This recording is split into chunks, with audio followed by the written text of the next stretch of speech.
haven't done a writing vlog in a long time, so here's another one.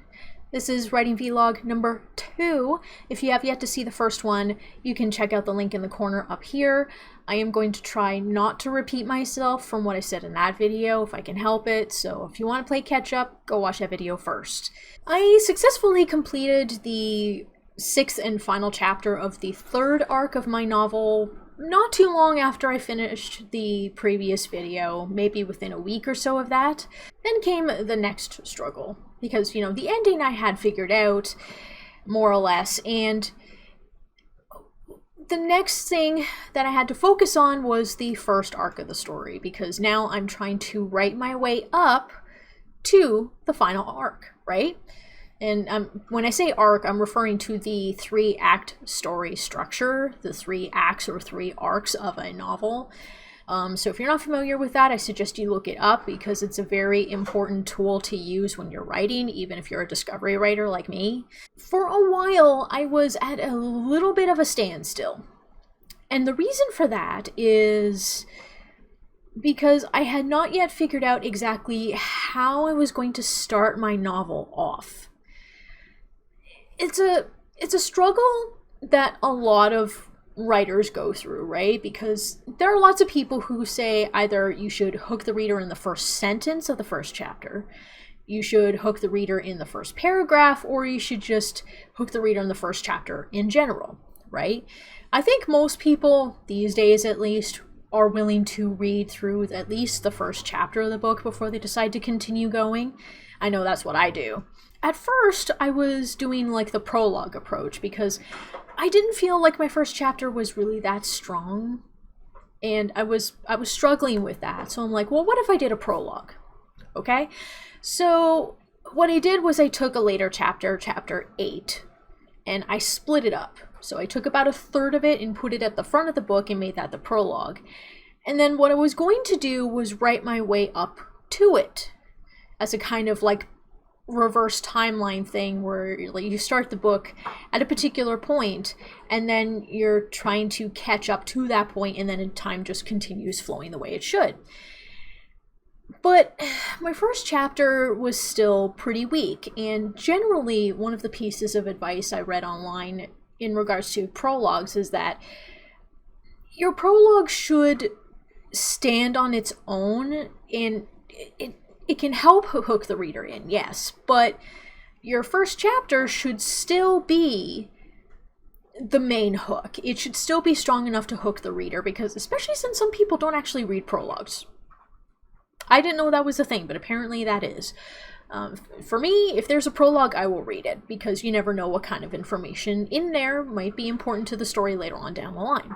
So I ditched the prologue thing entirely, put that back into the chapter it was supposed to be in, and I was trying to figure out how to write my first chapter, whether I was going to rewrite what I already had in there, or whether I was going to do something completely new, okay?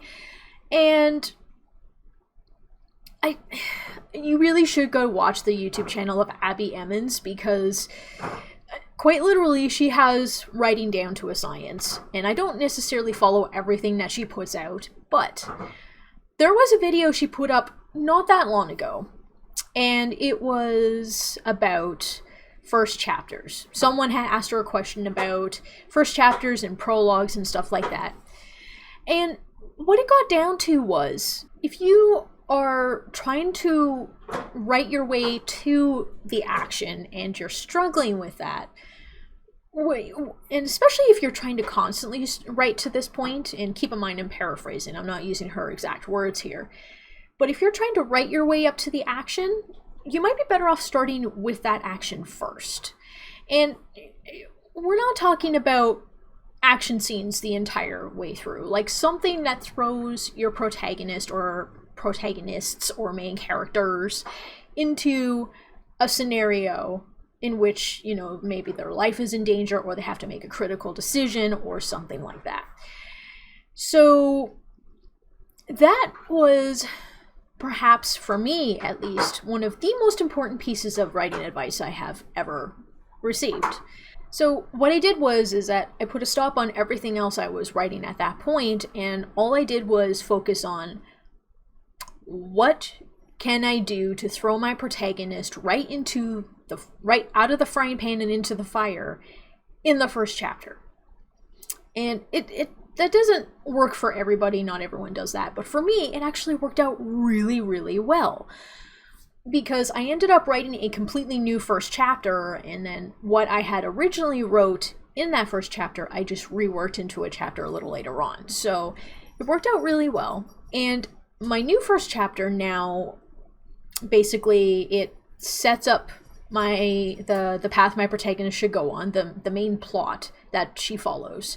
It sets up some of the villains, not all of them, but some of them. It sets up that there is a connection between the villains and the protagonist, but you're not sure exactly why just yet. And it sets up the fact that there is a vampire menace that is going to cause problems for this protagonist.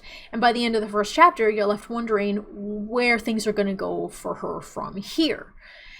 And I don't know if someone might be going into that and wondering maybe there's too much information here, but I really felt like it couldn't be done any other way.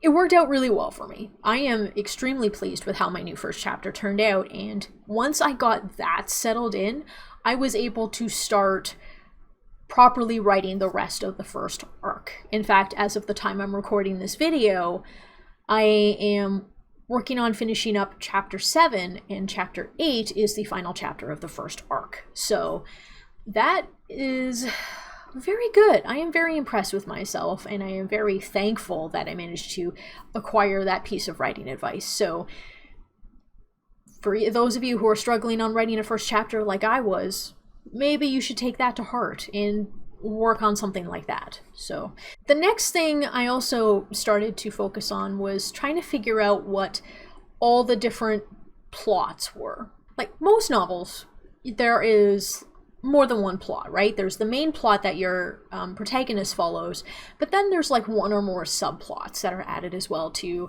add more content to the book, to create additional conflict that doesn't necessarily always involve the main plot. It can help with character development, it can help with plot development, that sort of thing.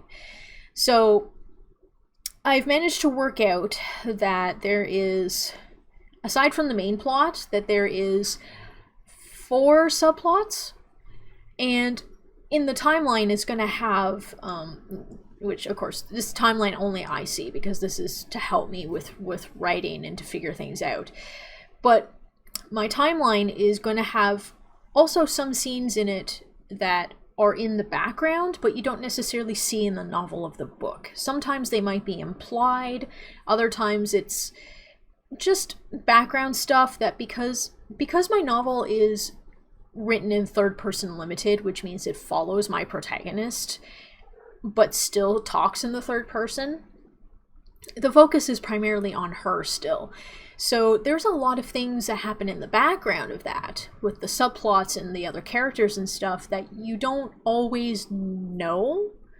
And sometimes they might be implied, other times the protagonist might never figure them out, right? It's just for my reference and possibly for reference later on down the line, if by chance there's ever an adaptation of the book, then that can be used as additional reference and stuff for scenes, for developing the other background characters.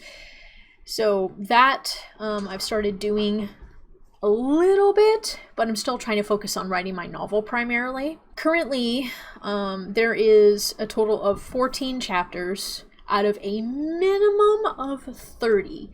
And I say minimum because I'm 99% certain that my book is going to be more than 30 chapters at this point. I just don't know by how many. I won't know until I write my way up to that point. Because I finally figured out how many subplots there is, and most of them by the end of the first arc of the novel are introduced. I think there's only one that is not introduced until a little bit into the second arc. It's going to help with adding content to the book, and hopefully with Hopefully the middle of my book is not going to have as much of a lull to it as you sometimes read in novels as a result. I'm going to try not to have it lull. We'll see.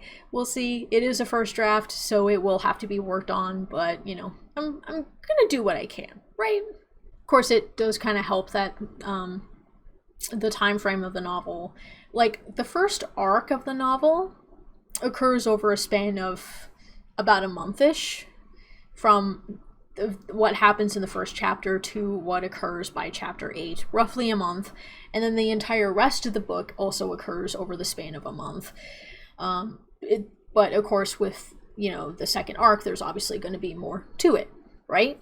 My current word count for my manuscript is almost at 34,000. It's about 33 and a half at this point, if not 34. So that's not bad considering all my chapters are at least 2,000 words or more.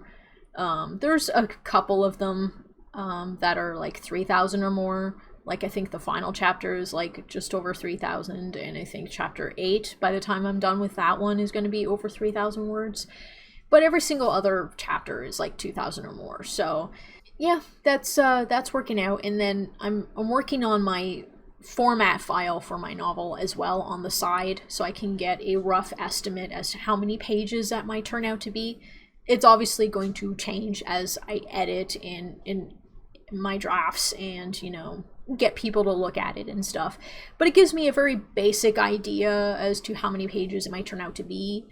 And also means that when it comes time to actually properly format my book for print and get it ready, I'm not going to be spending as much time on that because a lot of that work has already been done ahead of time. And if the program I'm using to format my novel for print works out really well, I will make a video about it later on down the line to show you guys, because one of the things I'm not going to spend money on is formatting my novel. Like, I don't feel that I need to do that when I can just look at the novels on my shelf and figure out what I want and don't want for formatting my novel that way and just do it myself. What's the point of working over a couple $100s for someone else to do it if I can do it by myself and still make it look professional, right? That's the thing, is to make it look professional. And I'm not trying to shame those people who aren't willing to do that and do fork over a couple $100s for someone else to do it. You do you. Whatever works for you. That's just not what I want to do. I've been dabbling a little bit in my short stories. Not too much because I want to get the manuscript done first, obviously. But my goal is, once I finish the first draft of my novel manuscript, and I put it aside for a little while, because once you finish the first draft, or any draft for that matter, it's generally a good idea to put it aside to let it sit for a little while, because taking your eyes away from it, giving yourself some distance from it, can help you to see some of the mistakes you made and some of the things you have to improve upon, among other things you can do for that. But what I would like to do once my first draft is done is, one, work on some character art related stuff for my characters. That way, it also, when I hire my cover artist, because I want my protagonist to be on the cover of the novel, that means my artist will have a reference for my character, so they'll be able to do her justice. And then to work on some of my short stories. I want to be able to submit these stories to literary magazines and see how that works out. Hopefully it works out well, because, you know, I'm a writer. I want to do this for a living. I want to get paid for doing what I love. So that is my next immediate goal, more or less. I also want to invest in a printer. I actually haven't had a proper printer for years, but one of the things I want to do when I start the editing process for my novel is print it out, the entire thing, onto paper, and then read it out loud to myself and take some highlighters and go through it and highlight what works, doesn't work, what I want to change, what I don't want to change. Because before I send it off to anyone else, naturally I want to do some self-edits on it. and, you know, reading it out loud to yourself and using a different medium to look at it, for your eyes to see it, is generally a good idea. So printing it out on paper allows me to do that. I'm trying to write every single day if I can. And I know some people hate the writing advice, write every single day. And I understand, because it doesn't work for everybody, right? For the most part, it does kind of work for me, because I'm able to tunnel vision myself into a writing mood, right? I can turn my Spotify playlist on, I can put my headphones on and have music playing in my ears, and that will put me in a creative mood to get, you know, the images flowing in my head and to allow me to write some more. That's typically what I do when I'm in a writing mood, to get me into a writing mood. My goal is to finish the first draft of my manuscript by the end of 2021. So far, it looks like that'll be the case. Hopefully sooner than that. That would be great, because I would love it if I finish it before the end of the year. Take a few months off, if there's a few months before the end of the year, hopefully. And then, like, January of next year, pick it up and start editing it. Give myself a decent amount of time away from it so I can do other things, give myself some distance and all that jazz. But yeah, that is my update on where my novel manuscript currently is sitting at.